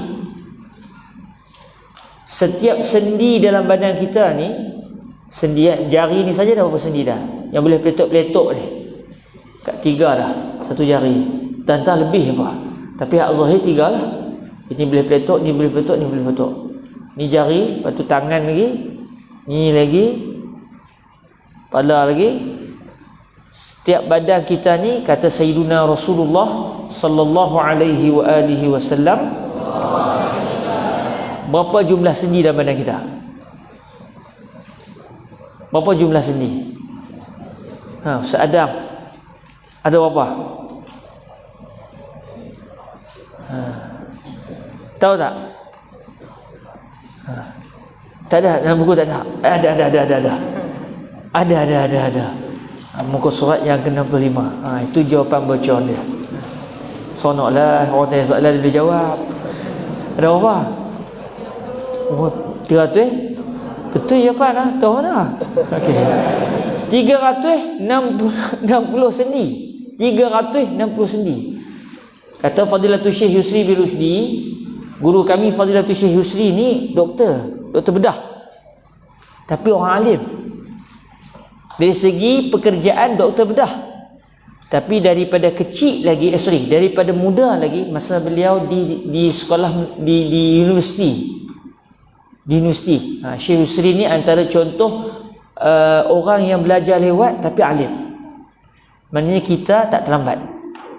Adik-adik tak terlambat. Adik-adik daripada kecil mengaji, jadi tak terlambat. Boleh jadi lebih alim insya-Allah biiznillah subhanahu wa taala. Jadi guru saya tadi ni yang saya duk sebut Fadilatul Syekh Yusri bin Rusdi Al-Hasani ni, beliau ni doktor bedah sebab memang kuliah universitinya bahagian perubatan. Dan hari ini pun beliau merupakan salah seorang doktor pakar dalam bidang pembedahan di Mesir. Tapi semenjak daripada beliau berada di universiti, beliau ambil peluang menadah bertalaqi, mengaji kitab-kitab turas macam yang kita semua dan adik-adik semua lakukan pada hari ini. Akhirnya dengan beliau menadah, berlutut di hadapan para ulama pada zaman itu, akhirnya Allah Azza wa Jalla mengangkat darjat beliau sehingga menjadi salah seorang ulama hadis yang terkemuka di Mesir pada hari ini. Tambah lagi seorang ulama sufi, tambah lagi dengan ulama yang pakar dan mahir dalam selok belok ilmu fiqh. khususnya mazhab al-Imam Syafi'i radhiyallahu taala anhu. Jadi oleh kerana guru saya tadi ni doktor bedah, jadi kawan-kawan beliau pun adalah doktor-doktor. Jadi dalam bidang perubatan ni macam-macam bidang lah. Ada doktor gigi. Doktor gigi, kalau orang tanya suruh dia bedah, dia kata bedah gigi boleh lah. Bedah orang mana aku nak erti, gigi boleh lah. Ada doktor telinga. Sakit mata doktor, hang gila, aku telinga boleh lah. Jadi setiap doktor dia ada pengkhususan dia. Macam tu juga kita dalam bidang agama. Bukan satu orang tu dia reti semua dalam bidang agama. Dan hari ni kadang-kadang satu orang tu dia buat reti. Lagi best dia bukan bidang agama tapi dia buat reti. Alhamdulillah, semua benda tanya soalan semua dia jawab. Dalam masalah yang ada khilaf, dalam masalah yang ada khilaf, semua dia jawab. Itu lagi dahsyat. Sebab tu kalau kita tanya soalan pada satu orang, semua dia boleh jawab. Fa'lam annahu majnun. Kalau semua soalan boleh jawab, tu memang gila lah. Tak ada satu pun saya tak tahu. Kalau semua boleh jawab, fa'lam.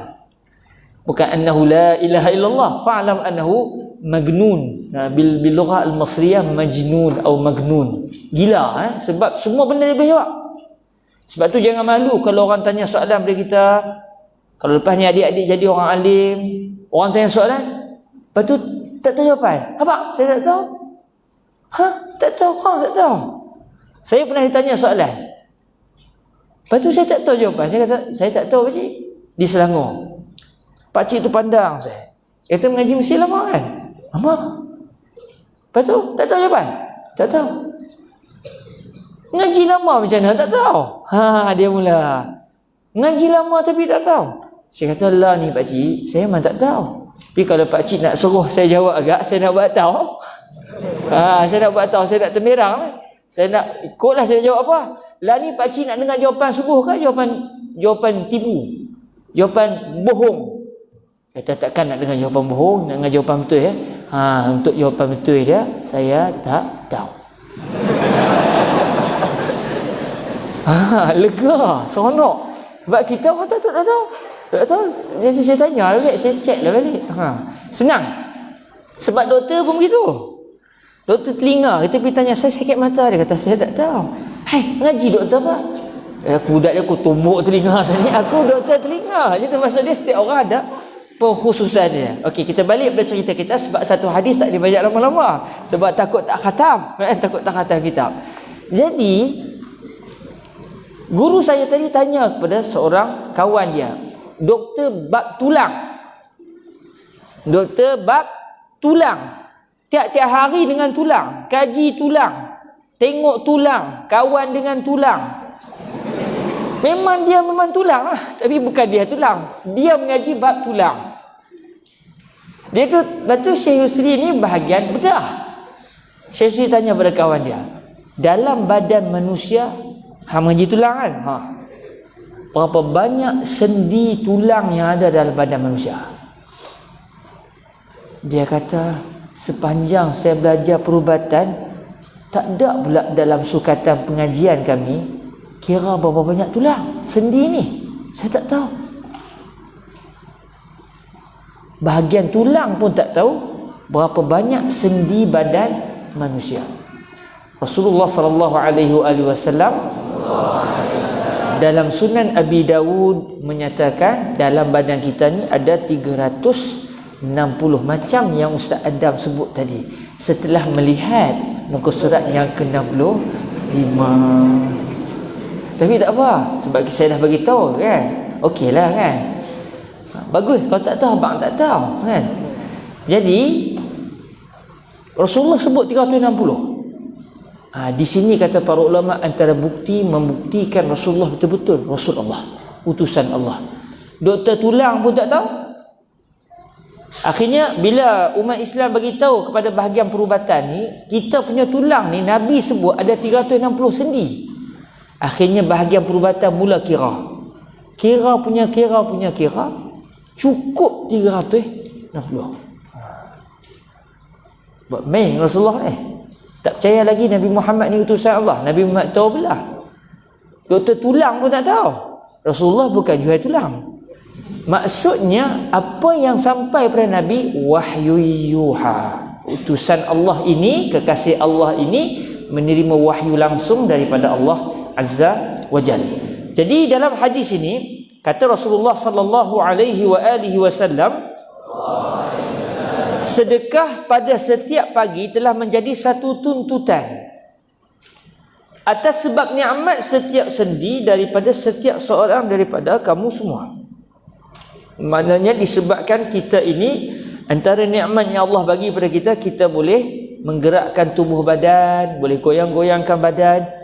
Kalau badan kita tidak bersendi, tegak begitu ya tuan-tuan. Contoh macam ni. Nak goyang macam mana? Kayu ni nak peletok macam mana? Dia bukan ada sendi. Akhirnya kalau kita ni tak bersendi, tegak gitu. Saya mengajar pun gitu ya. Dia kena bergerak betul kan. Kita pun tengok seram je, lepas ni tak bagilah kan.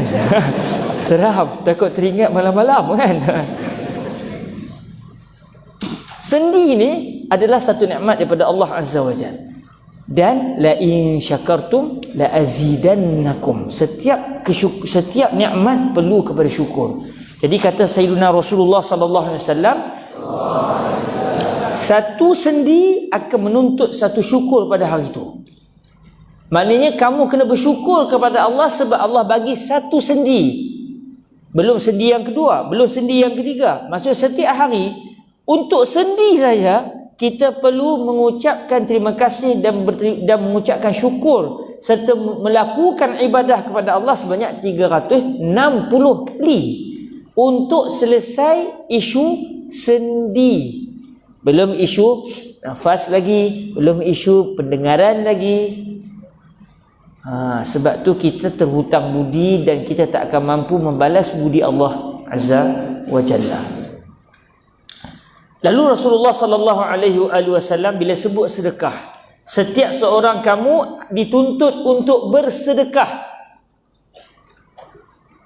atas nikmat satu sendi. Jadi para sahabat yang tak ada duit, naya kita tiap-tiap hari 360 ringgit, 360 dinar atau 360 dirham nak kena bayar tiap-tiap hari, jenuh. Setiap hari kena bayar 360 ringgit contoh. Jenuh, tiap-tiap bulan kena berapa banyak gaji untuk bayar hak sendi. Jadi para sahabat yang susah mula jadi susah hati. Lalu Rasulullah sebut maksud sedekah ni bukan semata-mata sedekah dengan harta. Sebaliknya apa saja ibadah boleh menjadi sedekah. Lalu Nabi sebut maka setiap tasbih adalah sedekah, setiap tahmid adalah sedekah, setiap tahlil adalah sedekah, setiap takbir adalah sedekah, suruhan terhadap kebaikan adalah sedekah, larangan daripada kemungkaran adalah sedekah. Kemudian Nabi SAW sebut, namun perbuatan yang mencukupkan daripada semua itu adalah hanya 2 rakaat yang dilakukan oleh seseorang daripada solat sunat duha. Jadi tadi kita dah sebutlah tentang kelebihan orang yang lepas sembahyang subuh tunggu sampai solat duha, dapat pahala seperti umrah dan haji secara sempurna. Hadis yang ke-17 ni bagi tahu khusus tentang kelebihan sembahyang duha pula, iaitu siapa sembahyang duha 2 rakaat, dia telah menyelesaikan hak bersyukur kepada Allah Azza wa Jalla di atas nikmat sendi tubuh badan dia. Sebab tu nasihat untuk diri saya dan juga kita semua, lazimilah salat sunat duha sebagai tanda kita berterima kasih kepada Allah Azza wa Jalla.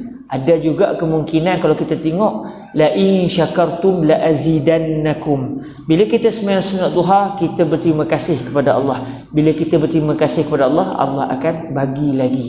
Sebab tu orang kata sembahyang sunat duha membuka pintu rezeki, sebab sudah tertunai hak kesyukuran yang kita perlu lakukan sebab Allah bagi nikmat tubuh badan. Dan kata para ulama, sangat jahat satu orang yang direzekikan oleh Allah nikmat, tiba-tiba dia guna nikmat milik Allah untuk buat murka Allah Azza wajal. Allah bagi kepada dia nikmat, dia pun guna nikmat itu untuk mencari kemurkaan Allah. Wali'azubillahi min zalik. Jadi kalau adik-adik nak buat maksiat, jangan guna nikmat Allah, guna nikmat yang hak lain. Cari nikmat yang bukan milik Allah, masa tu boleh buat maksiat. Carilah, jangan guna tangan hak Tuhan bagi ni. Carilah tangan yang adik-adik buat sendiri ke. Tapi kalau nak guna tubuh badan, jangan gunakan melainkan menurut apa yang diinginkan oleh Allah Azza wa Jalla. Okey, kita lihat hadis yang seterusnya. Salat sunat istikharah. Salat sunat istikharah ini juga satu kelebihan. Apabila kita ada satu problem dalam hidup kita ni, kita kadang-kadang akan berada dalam dilema. Nak buat ni ke, nak buat ni? Nak buat yang ni ke ataupun yang ni? Mungkin adik-adik lah ni tak ada problem apa. Tenang saja, gembira saja. Tapi yang nak jadi problem tu mak dan ayah tu, guru-guru contoh. Adik-adik mungkin hidup sukaria lah ni. Namun satu hari nanti bila kita sudah meningkat dewasa, bila kita sudah ada tanggungjawab, biasanya kita akan ada dilema. Kita yang ni ke yang ni? Nak buat yang ni ke atau yang ni? Masa kita berada dalam persimpangan nak buat keputusan itu, ada satu kaedah iaitu sembahyang sunat istikharah. Biasanya bila orang-orang kita ni istikharah je tinggal apa dah? Adik nama siapa?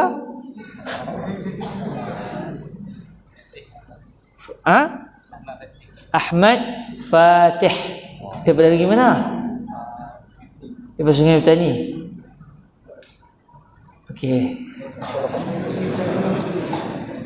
Okey, tak apalah, takut adik malu. Okey, sebenarnya sunat istikharah ni kalau kita ada sebarang keperluan, bila kita ada sebarang keperluan, bila kita berada dalam dilema, nak pilih yang ni ke, nak pilih yang ni, maka ada satu ibadah iaitu kita sembahyang sunat istikharah. Kita sembahyang sunat dengan permohonan supaya Allah sendiri yang membuat keputusan untuk kita. Sebab kalau kita buat keputusan, mungkin betul, mungkin silap. Tapi kalau Allah yang pilih untuk kita, Allah tak akan pilih silap. Allah tak akan tersilap. Tersilap ni sifat makhluk. Allah sunyi dan suci daripada sifat kekurangan. Kita lihat hadisnya. An Jabir bin Abdullah radhiyallahu anhuma qala كان رسول الله صلى الله عليه وآله وسلم يعلمنا الاستخارة في الأمور كما يعلمنا السورة من القرآن يقول إذا هم أحدكم بالأمر فليركع ركعتين من غير الفريضة ثم ليقل اللهم إني أستخيرك بعلمك وأستقدرك بقدرتك وأسألك من فضلك العظيم فإنك تقدر ولا أقدر وتعلم ولا أعلم وأنت علام الغيوب اللهم إن كنت تعلم أن هذا الأمر خير لي في ديني ومعاشي وعاقبة أمري أو قال عاجل أمري وآجله فاقدره لي ويسره لي ثم بارك لي فيه وإن كنت تعلم أن هذا الأمر شر لي في ديني ومعاشي وعاقبة أمري أو قال في عاجل أمري وآجله فاصرفه عني واصرفني عنه واقدر للخير حيث كان ثم أردني قال ويسمي حاجته رواه البخاري. Daripada Sayyidina Jabir bin Abdullah radhiyallahu anhuma. Sebab apa anhuma? Sebab Sayyidina Jabir pun sahabat Rasulullah, ayahanda Sayyidina Jabir pun Sayyidina Abdullah juga merupakan sahabat Sayyidina Rasulullah sallallahu alaihi wa alihi wasallam. Beliau telah berkata, iaitu Sayyidina Jabir telah berkata, Rasulullah sallallahu alaihi wa alihi wasallam satu ketika dahulu mengajar kami istikharah, mengajar kami doa istikharah pada urusan-urusan yang kami hadapi sebagaimana baginda mengajar kami bacaan surah daripada Al-Quran. Maknanya sebagaimana Nabi ajar kami baca Al-Quran, Nabi sebut Qul ya ayyuhal kafirun. Pak sahabat sebut Qul ya ayyuhal kafirun. Ulang lagi sampai ingat. Macam Nabi ajar kami ayat Al-Quran, macam tu juga Nabi ajar kami doa istikharah. Nak menunjukkan pentingnya doa istikharah ini dalam kita mengharungi kehidupan dunia ini. Sebab ada masa kita akan dalam dilema, kita tak tahu nak buat keputusan. Jadi kita serahkan kepada Allah. Lalu doa selepas kita sembahyang sunat istikharah 2 rakaat, sembahyang sunat istikharah 2 rakaat, kita akan berdoa dengan doa ini selepas kita habis sembahyang. Jadi doa ini diajar langsung oleh Nabi secara lafaznya supaya kita dapat amalkan. Moga-moga dikabulkan oleh Allah Azza wa Jalla. Baginda bersabda, apa doanya? Nabi sebut, apabila salah seorang daripada kamu semua telah berhasrat untuk melakukan sesuatu urusan, maka hendaklah dia rokok sebanyak 2 rakaat. Rokok sebanyak 2 rakaat. Maksud dia tak payah angkat takbir apa, baca Fatihah pun tak payah, rokok aja.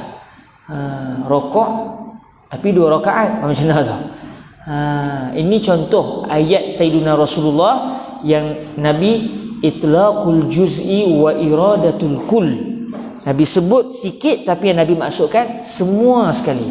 Dalam sembahyang, dalam 1 rakaat bukan ada rokok saja.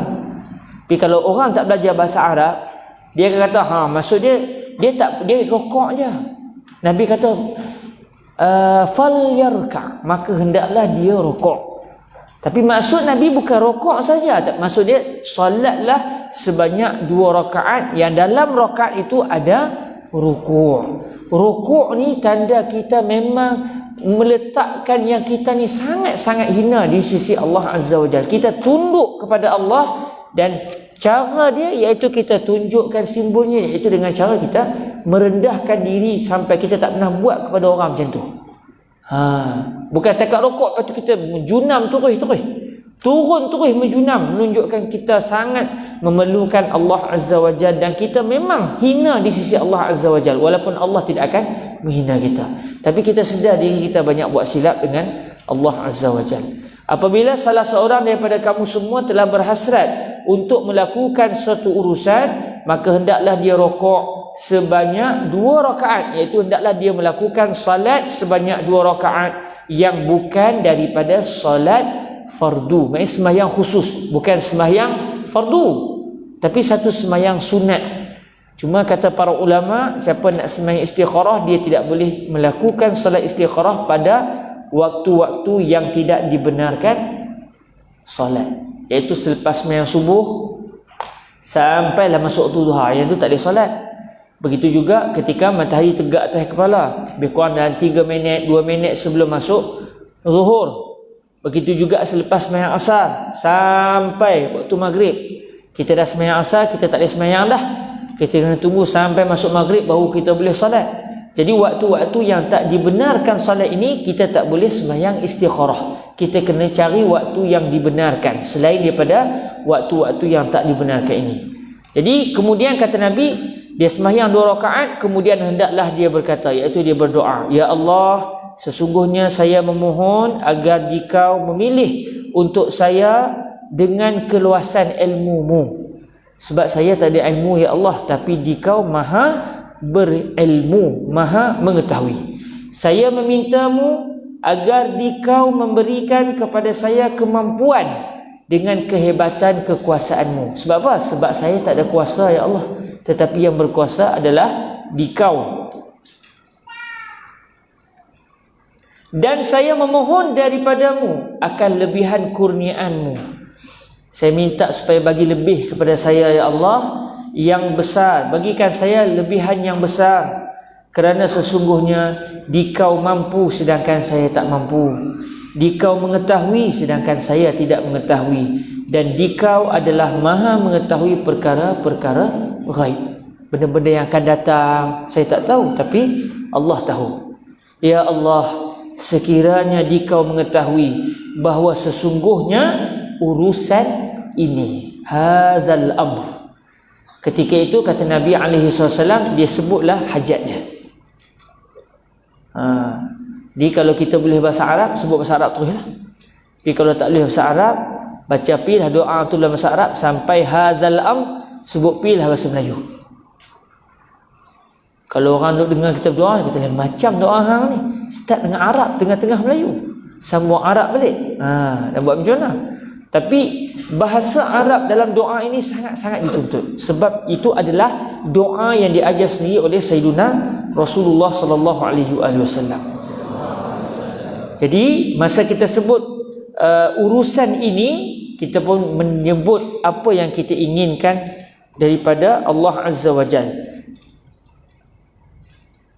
Ya Allah, sekiranya dikau mengetahui bahawa sesungguhnya urusan ini adalah baik bagiku dari sudut agamaku, kehidupanku dan penyudahan urusanku, atau yang baginda telah sabdakan adalah dari sudut urusanku yang segera dan yang akan datang, maka takdirkanlah ia untukku dan mudahkanlah ia untukku, kemudian berkatilah buatku padanya. Mari kita minta, ya Allah, kalau yang saya nak buat ini elok untuk diri saya, elok dari sudut agama, elok dari sudut masa akan datang, mudahkan ya Allah.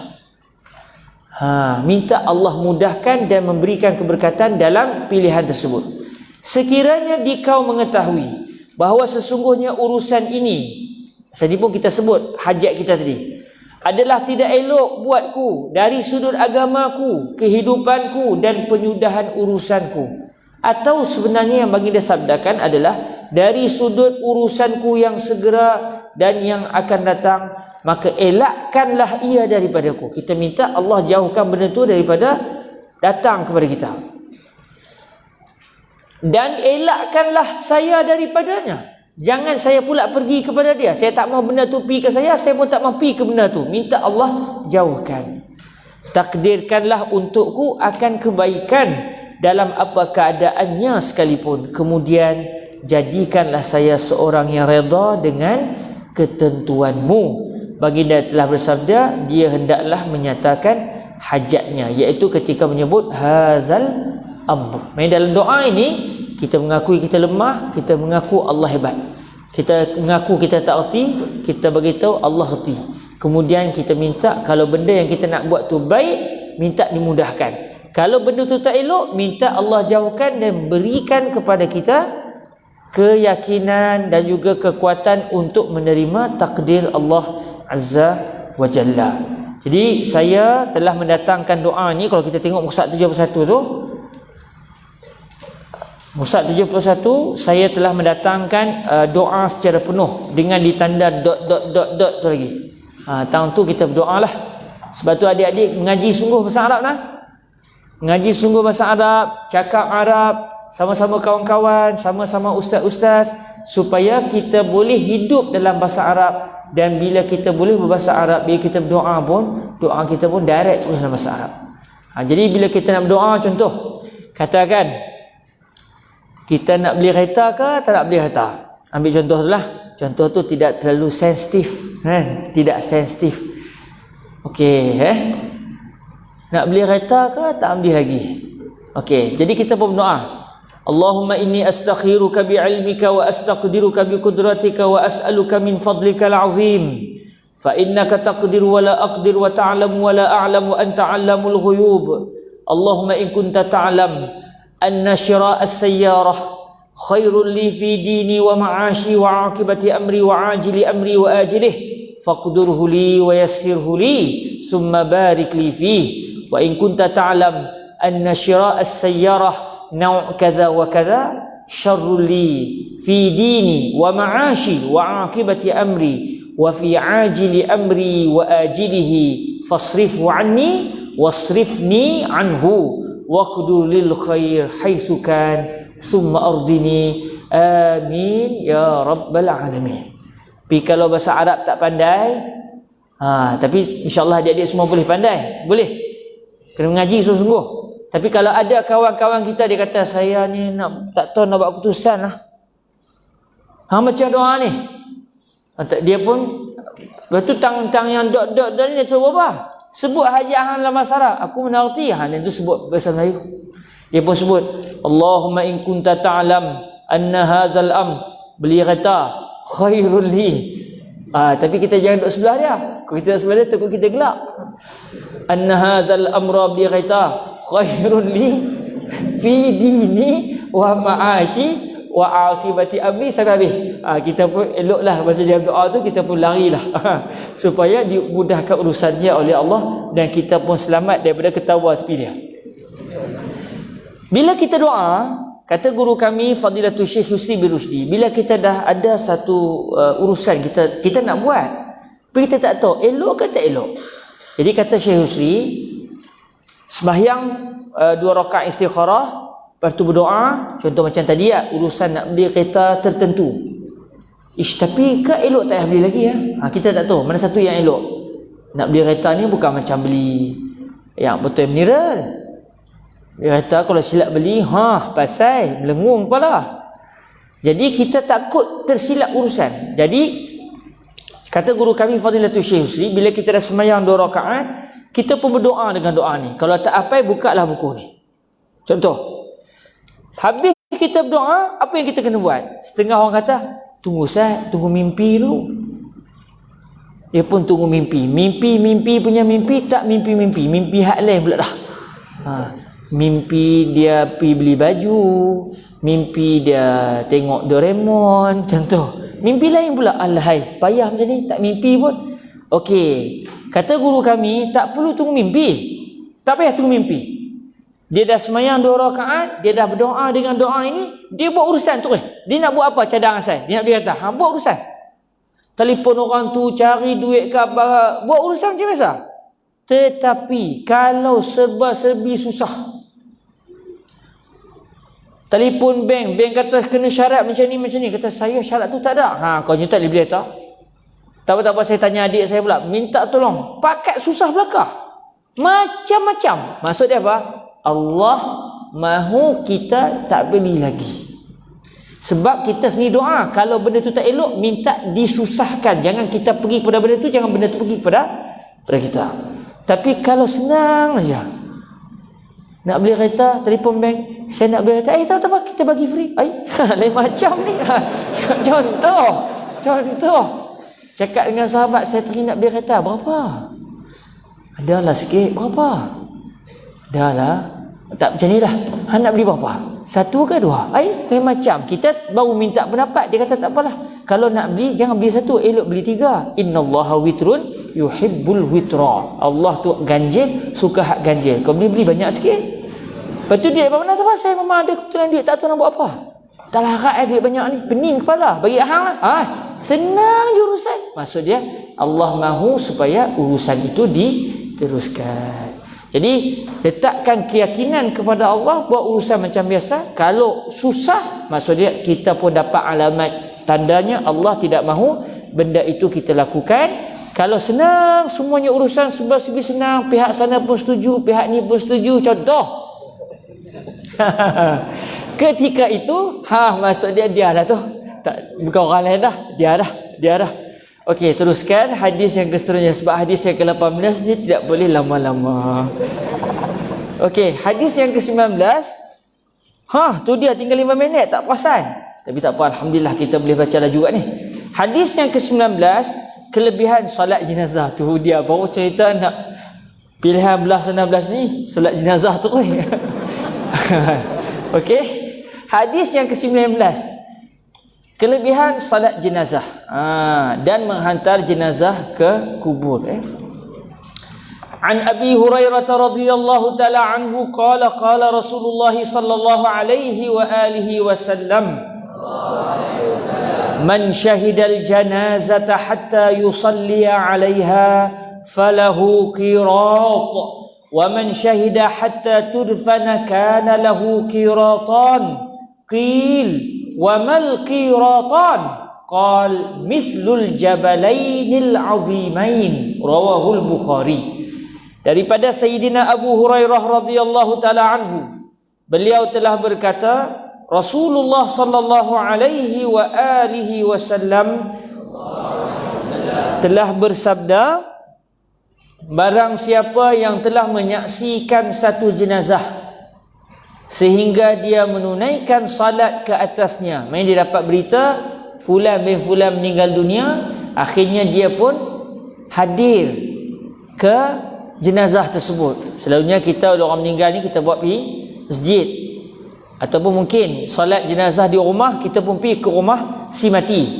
Sehinggalah kita pun duduk ziarah si mati, hadiahkan Al-Fatihah kepada dia sebagai contoh, sampai orang pun nak buat sembahyang jenazah. Maknanya jenazah tu sudah mandi, sudah dikafankan, akhirnya ingin disolatkan. Kita tunggu sampai dia disolatkan. Maknanya bila orang solat jenazah, kita ikut serta. Apa kata Nabi SAW? Maka bagi orang yang sembahyangkan jenazah tadi, dia dapat satu qirat. Apa dia satu qirat? Tunggu. Barang siapa yang telah menyaksikan sehingga jenazah itu dikebumikan.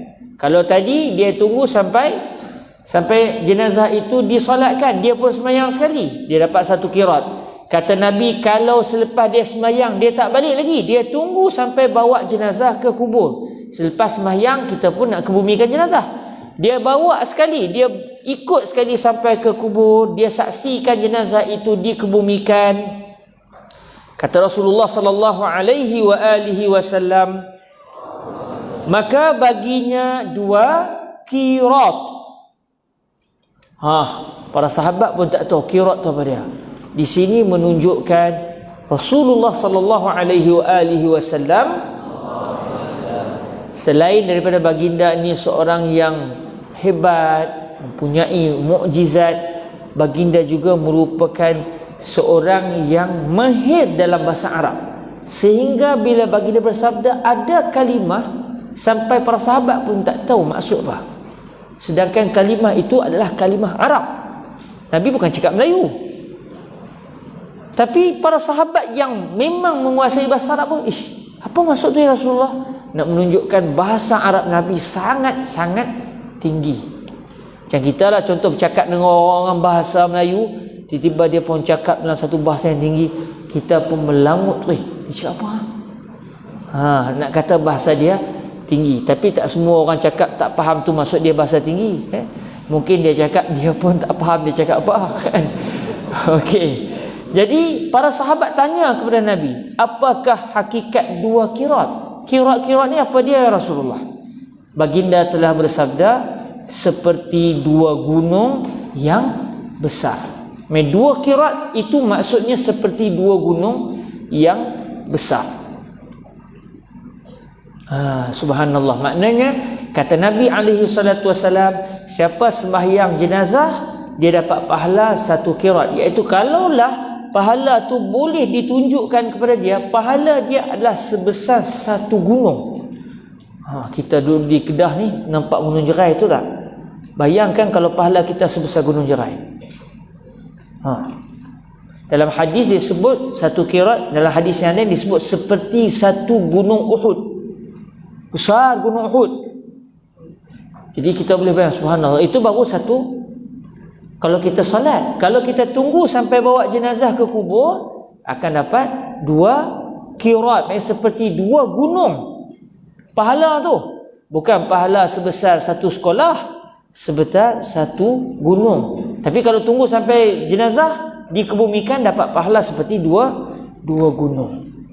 Subhanallah. Di sini pun kita dah nampak betapa Allah Azza wa Jalla mahu memuliakan orang mukmin ni, sampai dia mati pun Allah tak nak dia itu ditinggalkan. Seakan-akan dia ni tak ada apa-apa. Allah tak mahu begitu. Allah nak suruh kita ni muliakan si mati, walaupun dia telah meninggal dunia, tapi dia saudara kita dalam Islam. Daripada hidup kita muliakan dia, sampai dia meninggal dunia pun kita nak muliakan dia. Kita bawa dia sampai ke kubur. Bukan takat si mati pun seronok dimuliakan oleh si hidup pun seronok. Alhamdulillah mati dah kawan ni. Kalau dia tak mati, aku tak dapat 1 qirat. Tapi jangan pula pandang kawan, bagus hang. Kalau hang mati jangan takut, aku tunggu. Bila hang nak mati? Aku nak 1 qirat. Jangan buat pasal begitu. Jangan buat pasal begitu. Tak dapat kirat, dapat hak lain ni kan. Tak dapat satu kirat pun, satu penumbuk pun tak apa dah. Macam tu. Jangan buat pasal. Tapi nak bagi tahunya, satu orang mukmin tu dimuliakan oleh Allah sampai dia meninggal dunia. Bahkan dia meninggal dunia pun, disebabkan dia meninggal dunia, si mukmin yang masih hidup mendapat keberkatan si mati. Allah muliakan si mati dan juga Allah memuliakan si hidup kerana kematian si mati. Sebab tu kalau ada peluang sembahyang jenazah, jangan lepaskan peluang. Nak pula kalau kita berada di bumi Makkah dan di bumi Sayyiduna Rasulullah sallallahu alaihi wasallam,